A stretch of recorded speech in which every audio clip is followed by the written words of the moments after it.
پاکستان کے مختلف شہروں میں باکسنگ مقابلوں میں جیت کر آیا ہوں: boxer Sami Khan. Bureau chief Rawalpindi division Rifat Ali قیصر۔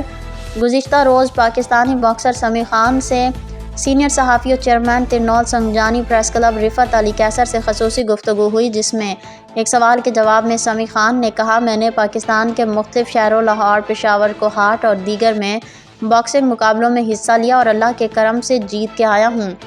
انہوں نے مزید کہا کہ باکسنگ کا شوق مجھے بچپن سے ہے۔ انہوں نے مزید بتایا کہ میں نے ترنول راک باکسنگ جم کے نام سے ٹریننگ سکول بنایا ہے، جہاں نوجوان لڑکوں کو باکسنگ سکھائی جاتی ہے۔ سمیع خان نے مزید بتایا کہ اللہ کے فضل و کرم اب ان کو تھائی لینڈ میں انڈین باکسر سے فائٹ کا انویٹیشن آیا ہے، جس میں پاکستان کی نمائندگی کرتے ہوئے جانا چاہتے ہیں اور پاکستان کے لیے یہ فائٹ لڑنا چاہتے ہیں، جس میں ان کو تھوڑی مالی مشکلات کا شکار ہے، جس پر انہوں نے کہا کہ میں وزیر اعظم پاکستان، وزیر اعلیٰ پنجاب اور گورنر پنجاب سے اپیل کرتا ہوں کہ میری مالی مدد کی جائے تاکہ میں پاکستان کے لیے کھیل کر انشاءاللہ جیت کر آؤں گا۔